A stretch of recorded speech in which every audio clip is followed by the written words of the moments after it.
Hello, everyone. Welcome to It's Sybil. I am Sybil Wilkes, and straight from the club, it's Coy Malone. Hey, Coy, how are you? Straight from club work. You wore that to work, you told us. I did. For people who are listening, Coy looks like she's wearing an outfit that she would wear to the club. Yes. and look the part, dress the part, look good, feel good. A computer tech, looking the part of a computer tech. It's a new day. Hey, Chris Paul, how are you? I'm all right, but look at my top lip. You see how swollen it is? Yeah. What's up with that? I actually bit it last night, the inside. I bit the inside of it, and the whole lip swelled up. Oh. I'm like, I eat too ferociously. I need to calm down when I'm chewing. Whatever it was you were eating, that is now declared your new favorite. Wow. I hope not. It was a glizzy. No, we can't have too many of those, huh? No. You reach a certain point in your health and your age where you just can't do that the way you used to. Right. Or dress the way you used to. So how are you, Coy? I'm doing great. And then also, adulting has hit me again. And once adulting again, hits you every week, Coy. It does. Oh my gosh. Just to be clear. I need $1 million in a hug. Don't hug me without $1 million. Coy, look at Sybil's outfit. You could at least wear a headband. You're gonna go in there topless. At least put a headband on. And something to cover up your shoulders. I mean, it's like I don't know. I had on a blazer. To my defense, I did have on a blazer. I took it off for the show. Maybe that didn't help. I still got the same reaction when I walked in. And your boss noticed it. Yes, she did. Okay. All right. Okay. Chris, how are you? Other than the glizzy attack, I'm doing all right. I'm happy. You are? Oh, I'm good. happy today. Today. Well, let's move quickly. We have a very special guest. Coy did a great story in the What You Need to Know newsletter, and it's the attorney that is a part of this case that is taking people to court and bringing notice against the maltreatment or mistreatment of a prisoner in an Atlanta area prison. So please check out that story, and Coy will also be talking about it as we reference it, but more in depth in the What's Really Going On segment of today's show. And that is attorney Michael Harper is joining us today. Well, just so you know, spring has sprung here in the Dallas-Fort Worth area. I know in my hometown of Chicago, it was warm, and then they had like conversations of snow and bringing out your winter jackets again. What? It's consistently warm here, though, in Dallas-Fort Worth. So yeah, I saw in your Chicago the kind of weather that brings all the teenagers out. Man. Oh, yeah. I heard some stories over the weekend. It is the talk of the country. It really is. And not a good look for the new mayor who people want to do things. He hasn't even been installed yet. And they're like, do something, Brandon. And it's like, what you want him to do? Oh, goodness. But it's like those teens are working PR for the right. They work for Fox News. Right, exactly. And warm weather will bring out the crazies, but and those that are tired of being confined and in the house for several months. But we're going to talk about that as well. So let us move to the What You Need to Know newsletter. This is our Monday through Friday newsletter. It is an opportunity for us to talk about issues that are about Black people and also that affect Black folks. And starting with Coy Malone, our social justice contributor. Coy, you got to tell us what in the world happened to LaShawn Thompson while in an Atlanta area prison. This is a story that unfolded on social media and was exposed by the attorney that is representing the family of LaShawn Thompson, who is a 35-year-old Black man that was arrested on June 12, 2022 on a misdemeanor charge of simple battery. And he was sent to the Fulton County Jail, which is in Atlanta. A lot of people are in Atlanta, surrounding areas are very familiar with this place. I'm also familiar with this place. This is where I was incarcerated until I was transported to the women's facility recently. So he is also diagnosed with schizophrenia. And because of this and medical issues he was experiencing during his time in jail, he was transferred to the psychiatric wing, which is like one level of the jail. 3 months later, he was found dead in his jail cell on September 13th, 2022. And the conditions of his death is what makes this case so horrific and disturbing. And I can't even say that I'm surprised because of the conditions of the jail. And we'll get into those details now. The family is calling for closure of the jail, replacement of the jail, and a criminal investigation because the 35-year-old man was found in a horribly dirty jail cell and was reportedly eaten alive by insects and bed bugs. And this infestation was so bad that jail records did note his deteriorating health conditions, but they did nothing to help him. And this ultimately led up to his untimely death. Even when he was found to be dying, it is said refused to administer CPR because, in her own words, she was freaked out. So his relatives. Coy, could you repeat? How did none of his family members know or anything? His family lived out of state, and they were not notified of his incarceration until jail officials called them to let him know he had died in jail. Coy, there may be a couple of things I might have to have you repeat. I'm not sure what's Okay. going on. Okay. There we go. I'm not sure how that happened. Okay, that's cool. I just want you to repeat what you said about the jail official who was asked to perform CPR and then go from there, because that's when we lost your audio. Okay, so reportedly the conditions of the jail cell were so horrible that records did show and note that his health was deteriorating. However, when he was found by one of the jail officials, they refused to give him CPR because, in her own words, she said that she was freaked out by what she saw because that's how many bed bugs and insects actually covered his body. And so a lot of people are wondering, well, how did this happen? Why didn't he have anybody come to check on him? How come nobody knew about this? Well, his family lived out of state and they weren't even notified of his incarceration until jail officials contacted them when he died in jail. And it all started over a psychiatric episode.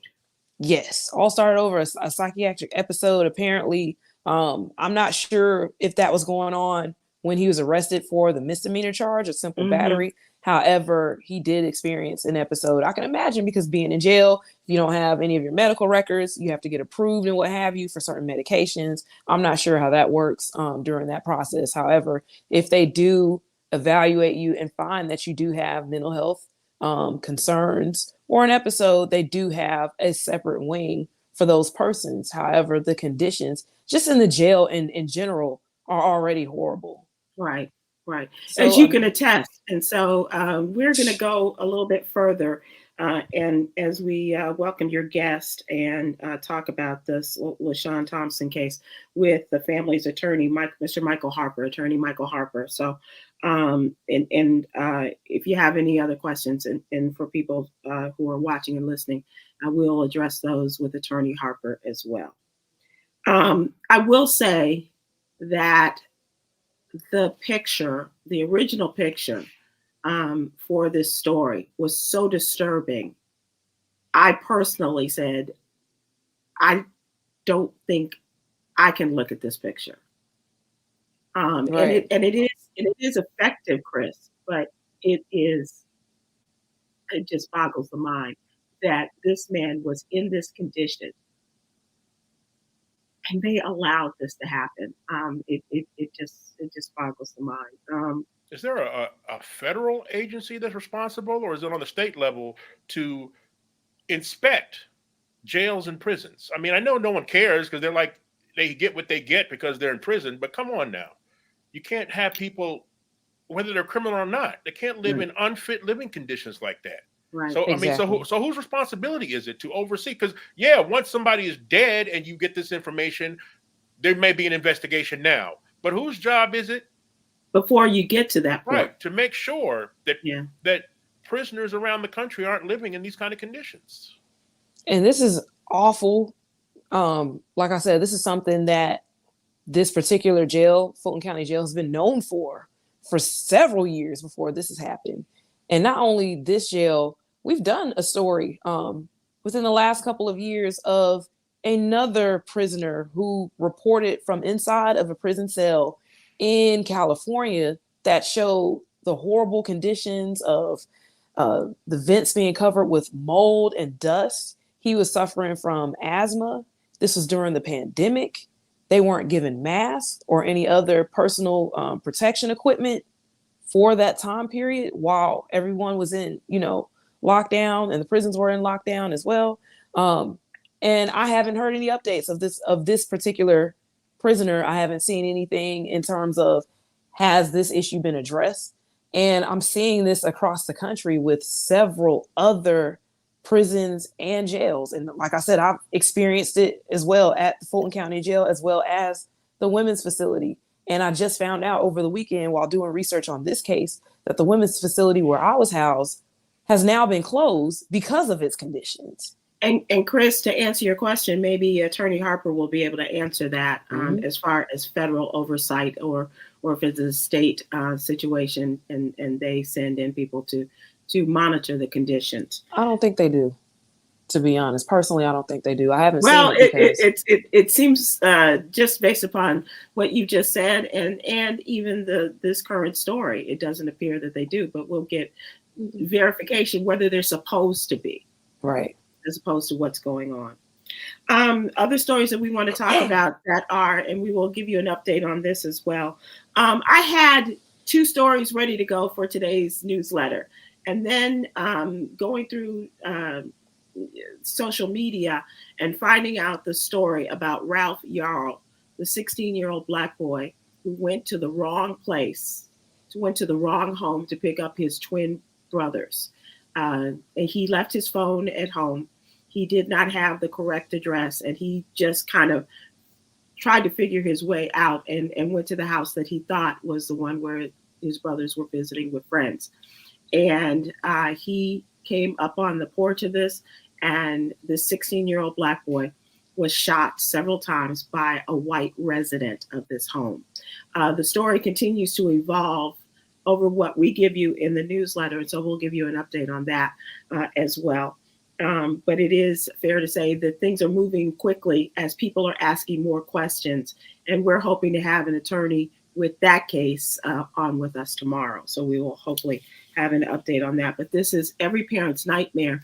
When you send your child out, Chris, you say a prayer that they're going to come home alive. This was very innocent. The boy was just doing, helping his family by going to pick up his little brothers. Right. And then shot in the head. And then while he's on the ground bleeding, shot again. Right. And when he went to get help, it took him 3 neighbors' homes to go to before somebody called police. And what resonates with me is Emmett Till in the sense of how important that photograph of him in his hospital bed is. Yep. I mean, because my first thought was, ooh, why did they show that? Then I said, I know why they showed it.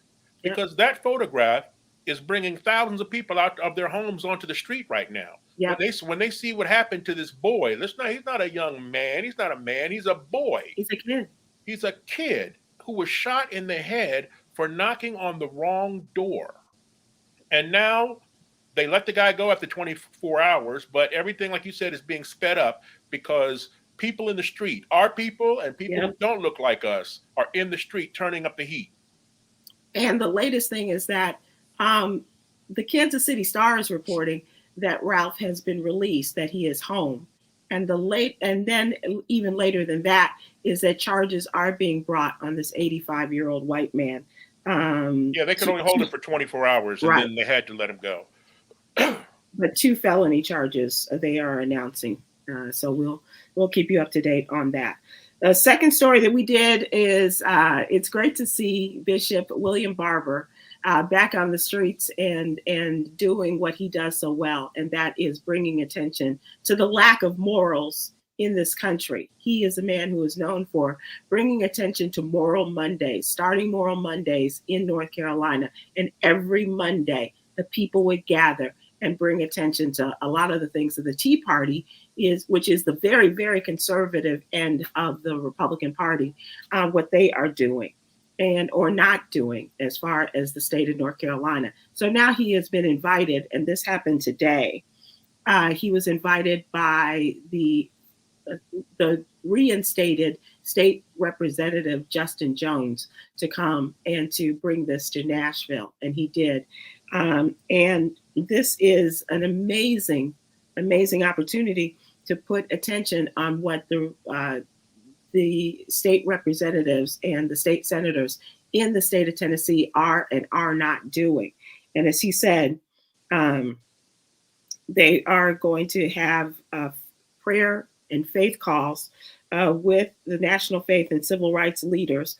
And this was happening this afternoon in Nashville, and a march to the state capitol and a rally outside of the Capitol today to put some attention and keep the attention on the issues that they have of great concern, which is a greater set of gun control laws, as well as the way that these representatives, I dare say, were treated.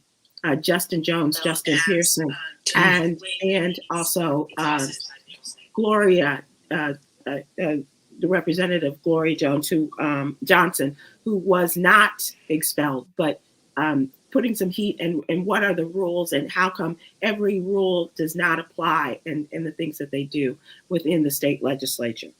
So essentially he's saying that thoughts and prayers are not enough, and we have to have action, and we have to have action behind those thoughts and prayers. And he is joining the partnership of the Tennessee Three.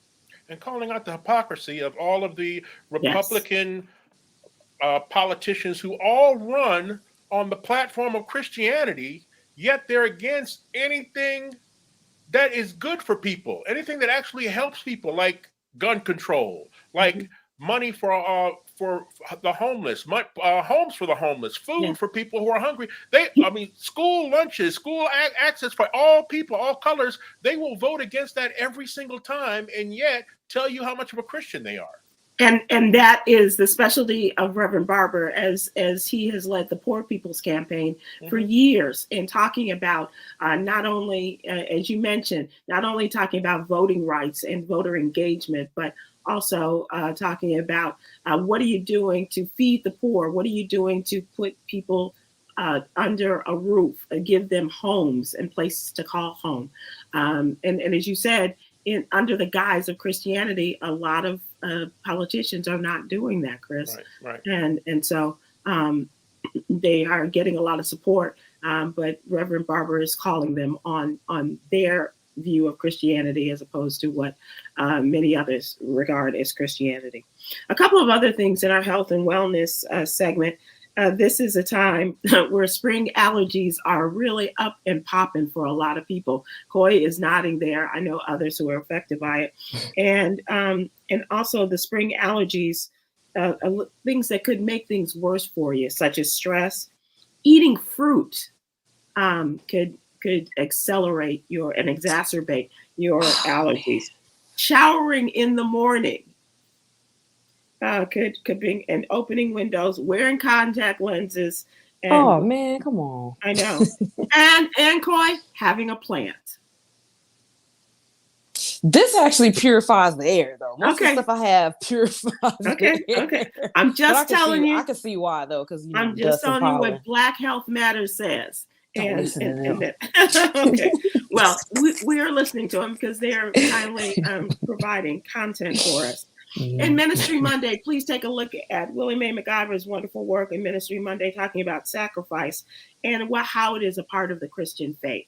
You just insinuated that my plan is fake, and it is. Well, you got enough with the busted lip, so I didn't think you needed anything more. No pollen here. So these are some of the things that we have in the What You Need to Know newsletter. Please go to sybilwilkes.com to sign up, and it is absolutely free. We'll have it in your email box every Monday through Friday morning. And in addition to Little Known Black History Facts, the HBCU Corner, and we'll even give you a birthday shout out if we have that information on you. So good on you. All right. So let's move to our What's Really Going On segment. And Yolanda, if you will bring up our guest.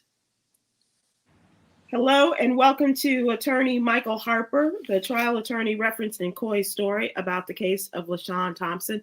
Welcome, sir. How are you? I'm doing well. Thank you for having me.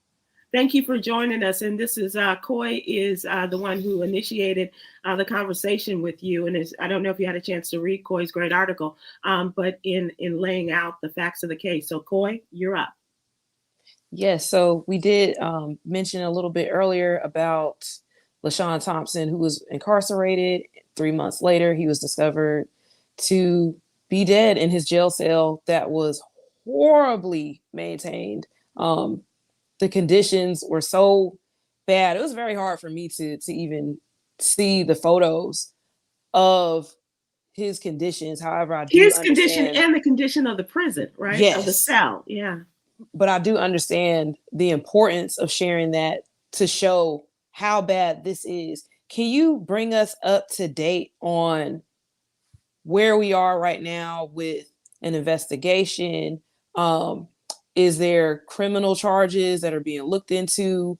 Is the family looking into filing a lawsuit? It's definitely a horrible, horrendous case. Where we are today, the news came out that the sheriff has asked for resignations for all of his top officers at the jail, which was big news that came out about an hour ago. The chief jailer and other people have been asked to resign, and they have done so. But it's interesting because LaShawn Thompson died in September of 2022.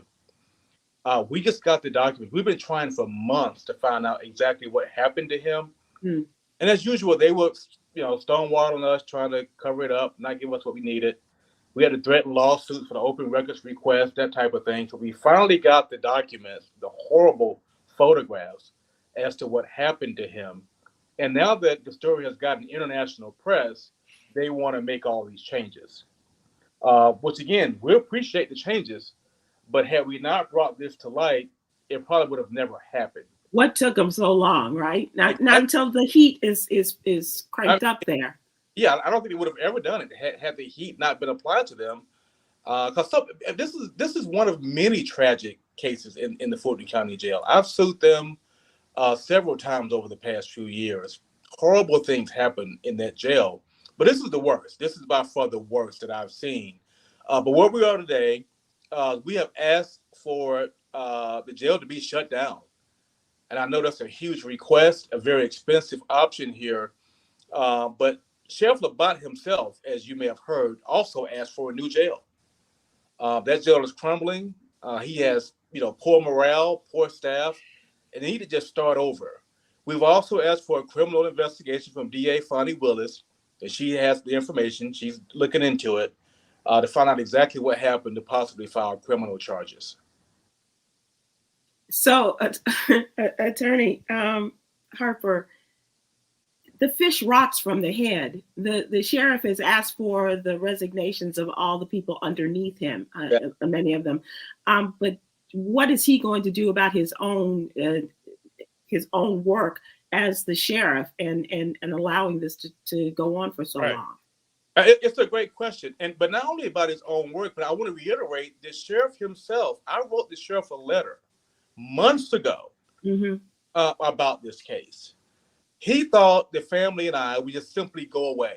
Is what I presume happened, because nothing happened. We didn't get a response from the sheriff. They treated it like business as usual until we released those horrible photographs of LaShawn Thompson's body and of that disgusting, conditions. Oh my God, horrible cell. I mean, that cell was not fit for a diseased animal. It was horrific. I mean, there's no way you allow anyone that's mentally ill live in those conditions. It's just horrible. So we want them to start over, basically. So we're having a rally, by the way. I don't know if you guys have gotten a wind of this, but it's going to be a rally at the Fulton County Jail Thursday at noon. Attorney Ben Crump has joined the legal team. He will be there at the rally. We're going to reiterate the criminal charges, be investigated. We're asking for the Department of Justice to investigate the jail for civil rights violations, and we're asking for the jail to be replaced. Attorney Harper, is it on a federal level or a state level where is there any kind of inspection process for jailhouses and prisons in this country, or is it not being inspected on a regular basis? That's an excellent question. Unfortunately, the only time it's inspected is when tragedy happens. Wow. The jail clearly has an ongoing obligation to keep it clean and safe and sanitary for the detainees. And remember, at the Fulton County Jail, these people, most of them have not been convicted of a crime. They've only been charged with a crime. And we know there are a lot of dangerous people on the street. We all know this. And you keep hearing about why do they keep getting out on bail, right? We hear it all the time. Yeah. They get out on bail and they commit other crimes. That's horrible for all of us, right? No one wants that. But if you're going to have a lock them up when they're charged and not convicted, the least you can do is maintain a safe, sanitary jail until they get their day in court. These people are dying, charged, not convicted, before they get their day in court. Our guest today is attorney Michael Harper, and he is the attorney for the family of LaShawn Thompson. Take a look at Coy Malone's story in the What You Need to Know newsletter, and find out the background on this and how he was found. LaShawn Thompson was found in his cell, eaten to death by insects, including bed bugs and this sort of thing, under horrible, as Attorney Harper says, horrible conditions. Coy is our social justice contributor, sir, and she was wrongly arrested, and she mentioned what the horrible conditions were when she was there. And I was just wondering if you could talk about that a little bit. As you've mentioned, nothing happens until somebody brings attention to it. Exactly right. And then let me just thank Coy and you, Sybil, and your entire operation for bringing light to this issue. The more press we get on this, the more people talk about it, the more all of us collectively can make change. But Coy experienced what many people know about the Fulton County Jail. Mm-hmm. A deplorable place to be. And when people like Coy, other people complain, people just turn a deaf eye. I mean, a deaf ear. They don't want to hear what happened. It's like, yeah, well, everyone's busy, everyone's caught up with their lives, and you kind of hear their stories and kind of move on.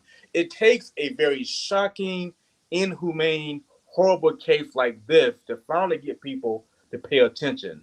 But Coy knows what we all have known for many, many years, that jail is unsanitary and unsafe.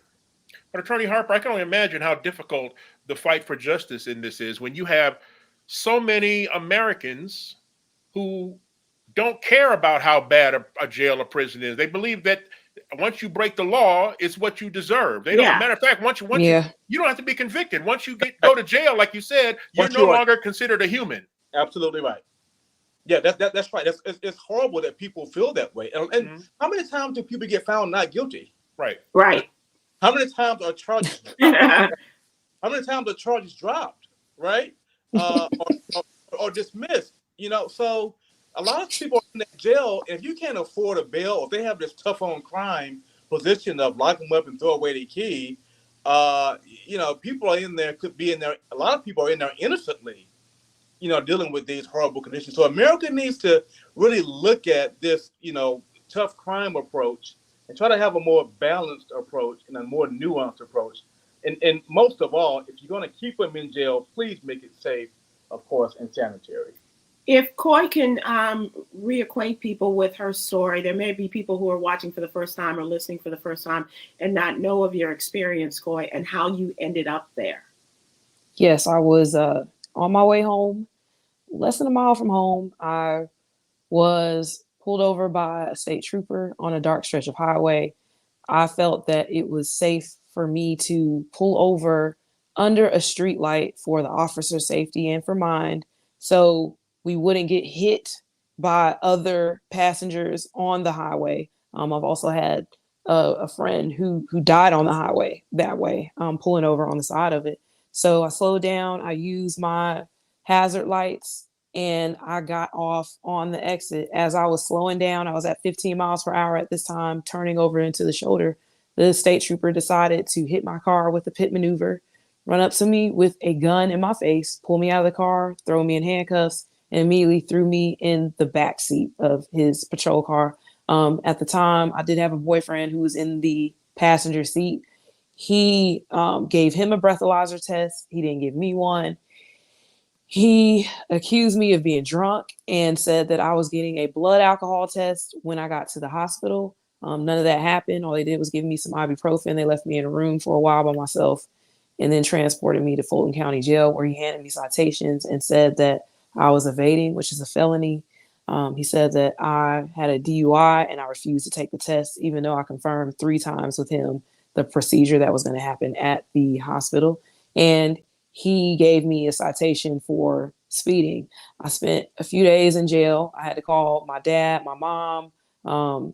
I had my boyfriend at the time. I left my cell phone with him so I could call him to get in contact with Sybil, with our producer, Yolanda, to let them know, hey, listen, I'm in jail. I don't know what to do. This has never happened to me before.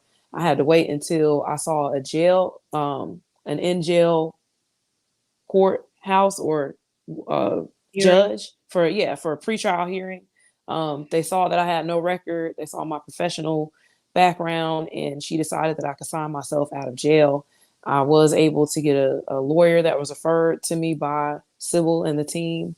It took me over $10,000, my entire savings, to pay a criminal defense lawyer who helped me get my charge for felony evading dropped down to a misdemeanor.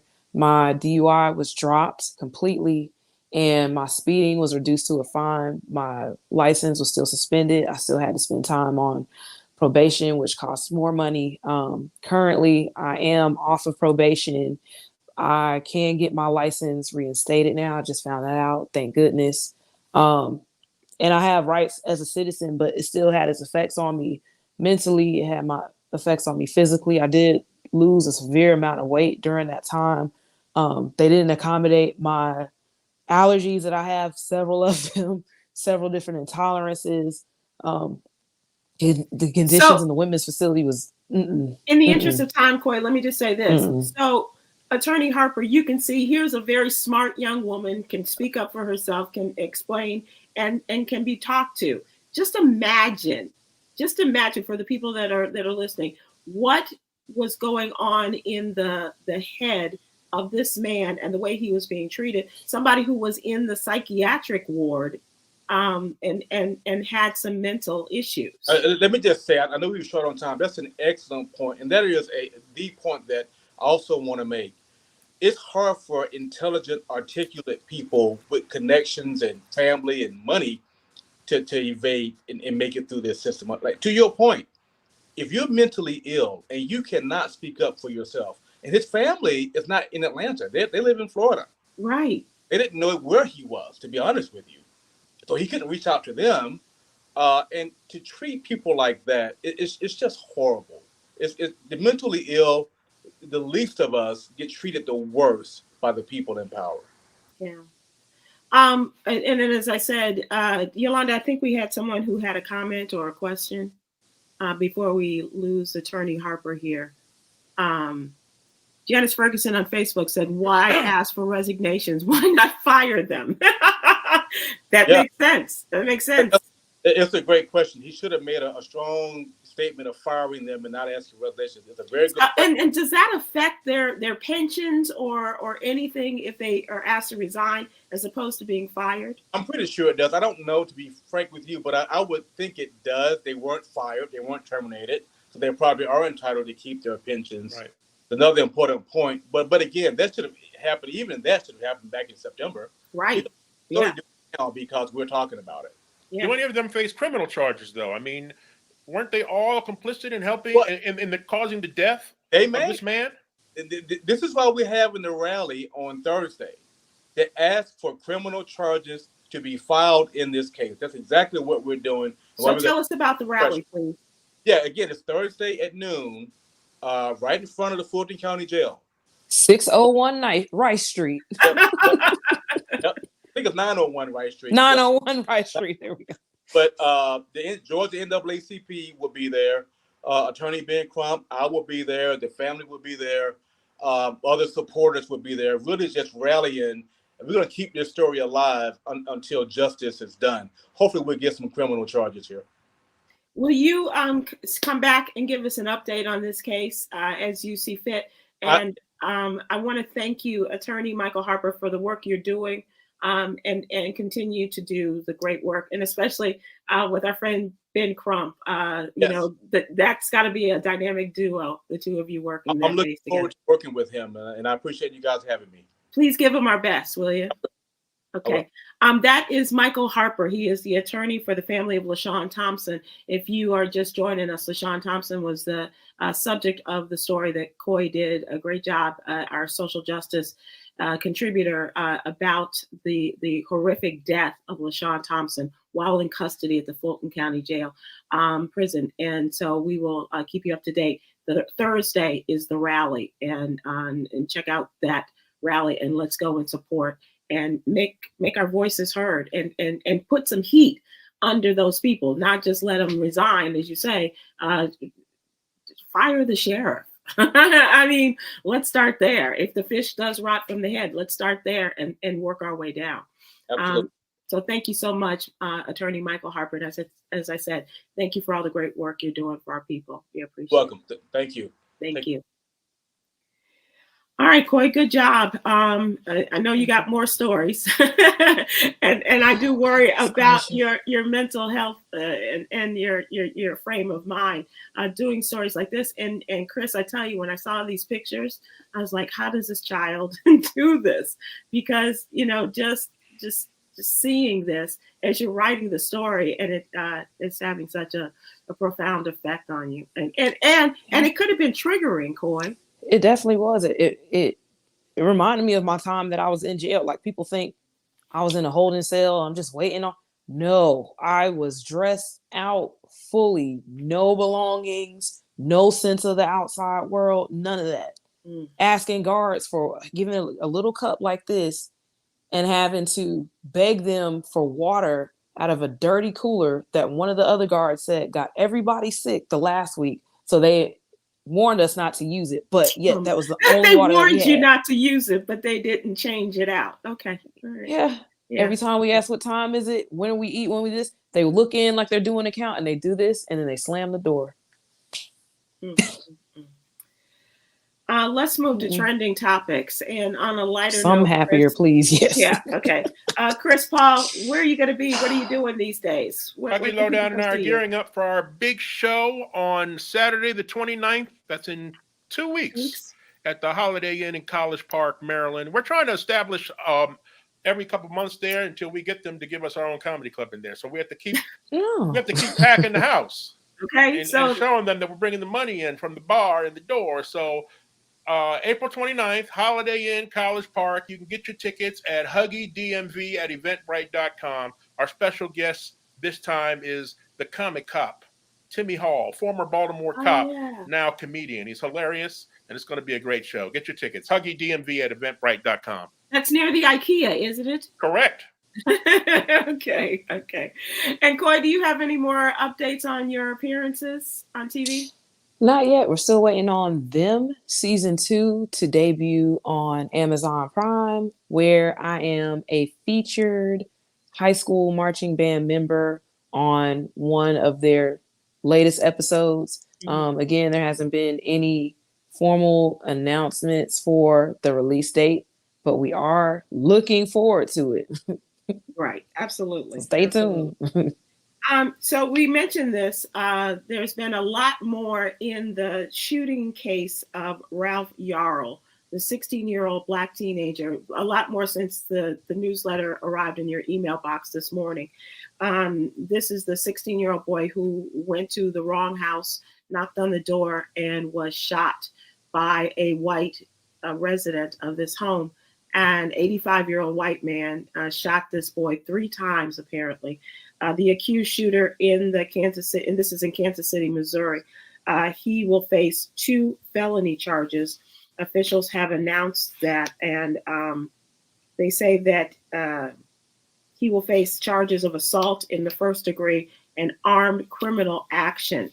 The white man is in his 80s, the individual who apparently shot and seriously wounded Ralph Yarl on April 13th in Kansas City, Missouri. According to CNN, a review of property records and police statements and detention records, the charges are coming. 2 representatives at the Kansas City Police Department Detention Unit read the man's booking information over the phone. They confirmed the man who was booked in the investigation during the 24-hour hold, as Chris mentioned, was a white man in his 80s. His home address matches the address where the shooting took place. Representatives also noted he was taken into custody April 13th, just before midnight, and released less than 2 hours later on April 14th, the next morning at 1:24 in the morning. Property records and the neighbor spoke to CNN confirmed the man and his wife are the homeowners living at the shooting location. The Kansas City Police Chief, Stacey Graves, said in a Sunday news conference the homeowner was placed on the 24-hour investigation hold, which actually turned out to be 2 or 3 hours following the shooting. And after consulting with the Clay County Prosecutor's Office, the homeowner was released pending further investigation. Now the charges have come down, 2 felonies, and they are looking for a comment on this. Now, he was shot twice and struck in the head and the arm, according to his family's attorneys. We're hoping to talk to Lee Merritt tomorrow about this case. And one of the newspaper stories, the Kansas City Star, spoke with his father. And in that interview, they say that Ralph Yarl has been released from the hospital. I know that there was a GoFundMe and some other things because apparently this is a really great kid, has a lot of great things going on in his life, and they wanted to help the family with any medical expenses as well as where he is going from there. He's hoping to go to college at Texas A&M. He is a musician, and so some programs and things that he is hoping to be a part of. And so, but the people's voices were heard and loud and clear, and the charges came down today. And you know how the far right does. Every time a young Black person is either hurt or killed in a case like this, they immediately start digging to try and find something on him. Right. Oh, he was caught for shoplifting when he was 12 or something like that. You got nothing on this kid. All you got are pictures of him holding his horn. Right. Yeah. Or standing with his little brothers. Little brothers, right. That he went to pick up. It's crazy. It's crazy. But it is that's the America that we're dealing with today. And unfortunately, Chris and Coy, there was some question about the castle law. And domain, eminent domain, in terms of person owning that and being fearful, but which is probably going to be brought up at some point. But I don't know how you justify this. But the crazy thing was, did you see the case where the police went to the wrong address and the man came to the door with his gun drawn and they shot and killed him? And now everybody's trying to say, come up with all kinds of answers and wow. Point in different directions. And this was a white man, apparently, that this happened to. So mistaken identity, mistaken addresses, and all of this, it can happen. But that is the unfortunate situation that we have in our world today. We see that too many times with police forces and mistaken houses and addresses. Like, how do you not have it right? Right. And I remember years ago, a 90-something-year-old woman, remember the Atlanta area police shot her and they went to the wrong home. They were doing an arrest and they went to the wrong place. It's crazy. Absolutely crazy. This is another crazy story. A Walgreens employee claims self-defense in the shooting of a pregnant woman that workers say was caught shoplifting. This was in Tennessee. A woman was 7 months pregnant, shot by a Walgreens employee in Nashville this past week. after he suspected she had stolen cosmetics from the store's pharmacy. Now she and her newborn baby are hospitalized after undergoing an emergency C-section. The Walgreens team leader shot the 24-year-old woman identified as Travansha Ferguson in the store's parking lot last week after he followed her out of the store when he was tipped off to the alleged shoplifting. His 21-year-old Materius Boyd claims he fired his semi-automatic weapon in self-defense. He said he was in fear and didn't know if Ferguson and another woman that she was with were armed. An employee told him the two women were allegedly shoplifting. He began recording the women on his cell phone as they placed items in the shopping cart and a large shoulder bag. He followed the women to the car and began as they were placing items in the trunk. He approached the rear of the car. One of the women pulled out a can of mace and sprayed him, and he pulled out his gun and started shooting. The other woman took Ferguson, who had multiple gunshot wounds, to the hospital, and then she disappeared. They did the emergency C-section on this woman, and that she and her baby are still hospitalized. She's obviously recovering from gunshot wounds. This baby is recovering from the early birth at 7 months. They are still determining whether he will face charges. I don't have an update on that. But here's the other part. He's no longer employed at Walgreens. He lost his job, according to the company, in a statement. I saw this coming because on social media, Yeah. I'm sure Coy has seen them and you've seen them. There are a billion videos now of people shoplifting. Yeah. Are people just running in, whether it's a CVS or a Walgreens or Walmart, and they just grab the stuff and they go. And that alone on social media as well in public outrage. Yep. That they're acting like shoplifting is almost the equivalent of murder these days. So I can see people start, especially with all the states where you can have a gun now on you without even getting up. That's the truth. That's the truth. I see people are going to try and deputize themselves and kill shoplifters. I mean, you look at the outrage in Chicago over the weekend when it was announced that Walmart is packing up. Yeah, and they're closing four stores that they're closing up in the lower economic neighborhoods in the city of Chicago. They're pulling out, and there's such outrage over it that I'm telling you, people mentally are escalating shoplifting to a much higher crime than it is. Yeah, absolutely. And this young man now he could be charged, and he's lost his job. And it's a sad state of affairs, but you're right, Chris, going in and we don't have this here so much, but going in other states and cities and seeing things that are all locked up now. I mean, just that you never thought would be locked up. I'm even talking about medications and things, water and personal care items. Yeah, absolutely. Like travel items and things like that. Yeah. It's so American to say. It's so American to say someone shoplifts diapers and gets shot and killed, and it's so American to say, well, they shouldn't be stealing. Right. You shot somebody because they stole diapers. Right. Well, they shouldn't be stealing. Or lip gloss or whatever it was, right? That's so American to say that. They shouldn't be stealing. Yeah. And what were you going to say, Coy? I thought there were protocols in place for Walgreens employees, drugstore employees, to not chase or try to hold shoplifters or people that they think are shoplifters. I thought that was one of the rules. And I'm not sure it's Walgreens, but I do know that there are, and you could be right, but I do know that there are companies that have those rules in place, as you say. Don't fight them, don't run after them, don't shoot. Whatever. If you have a weapon, don't get involved. Just let them go, and we'll take care of it. But on social media, as I was saying, I think these employees, they get on the TikToks because they're the ones stopping them because they're trying to walk out with a whole full shopping cart of stuff without paying. So it makes it viral for them to be the one that blocks the door. Yeah. We are coming close to the end of this segment already, and another weekend of gun violence throughout the country. One of them, deadly mass shooting investigations underway in at least 2 states, in Louisville, Kentucky, and Dadeville, Alabama.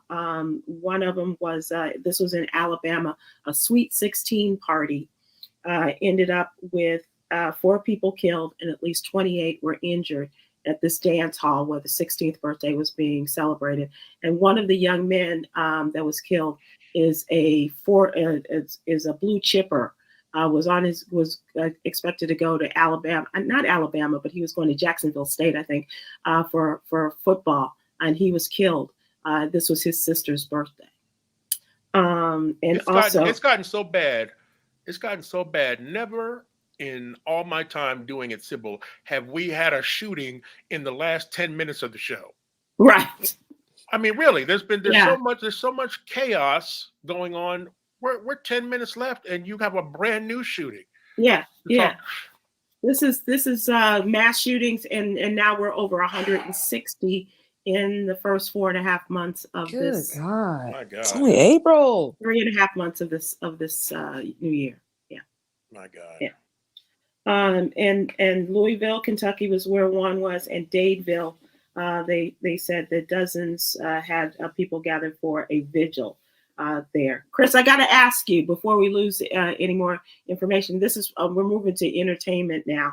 I got to ask you your thoughts on the Washington Commanders. And is the deal that was announced last week by the group of big time money owners, including Irvin Magic Johnson, is that the final? Because I heard today that there's another $7 billion offer made by a black man. I saw that too. And I mean, I know that the Commanders fans here in the DMV, everyone's holding their breath, but no one is going to celebrate until it's a done deal. Right. Nobody trusts Daniel Snyder. Nobody knows what he's truly capable of. He could just turn around and say, you know what, I'm keeping this team. Right. We're not going to celebrate until he has left the building for good.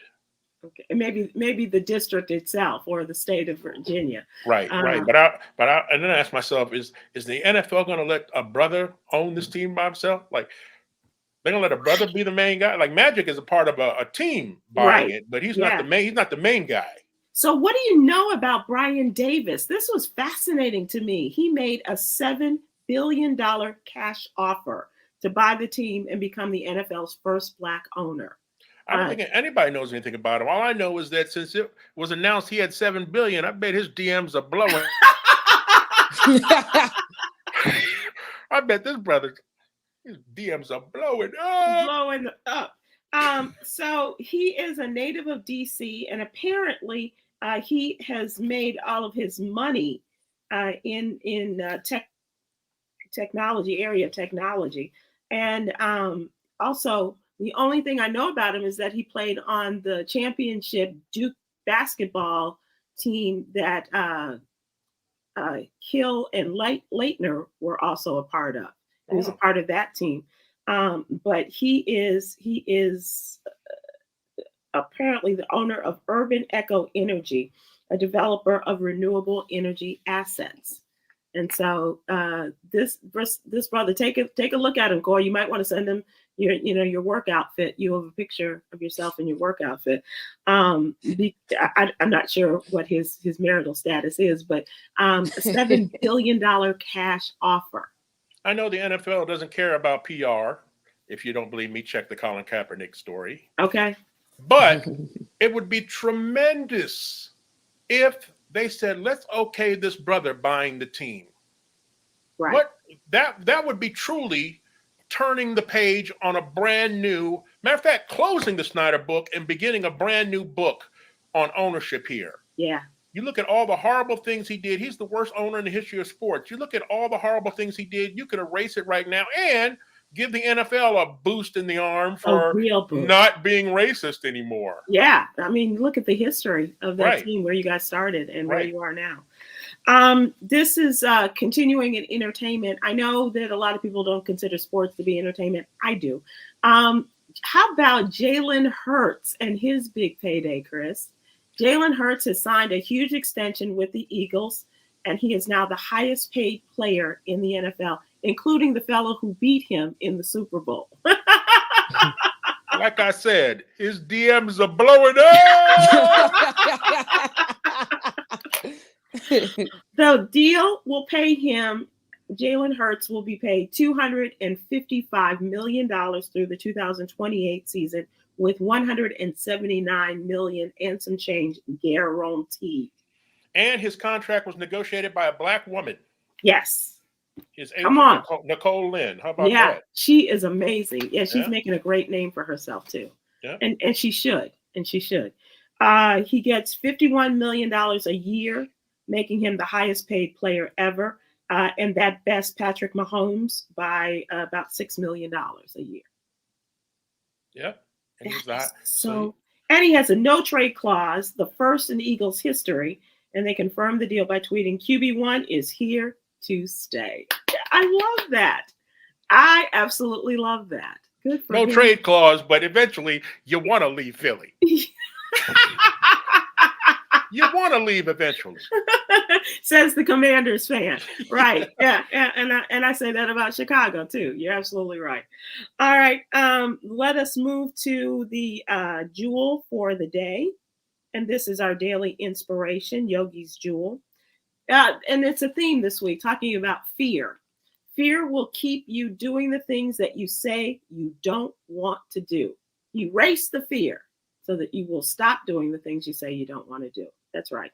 And let's think about that and how we can overcome our fears. And we talked about this in our production meeting the other day about what I have an irrational fear, but I'm starting to have this dream, this reoccurring dream regarding my fear and kidnapping as a kid. So I need to deal with that apparently. But please take a look at our newsletter and go to SybilWilkes.com. I thank you all for subscribing. We ask you, when you do get the newsletter, please open it, read the stories, and read the great stories like Coy Malone, our social justice contributor, health and wellness, Aprilette Russell, the LGBTQ plus and political by the Riley kids. Cameron Riley gives us political, and LGBTQ plus is Quinn Townsend Riley. Thank you all so much, Chris. It was great to see you. I hope that your lip gets better. I shouldn't be laughing at you. I apologize, but it is. But there's nothing sexier than a man with a nice set of lip coolers. All right, Quinn. unless he bit a glizzy to blow him up. And you might want to take a look at your how much blood pressure medicine you need to take now. Right. Take care, Coy. Great job, and we will see everybody again soon. Take care. Aloha.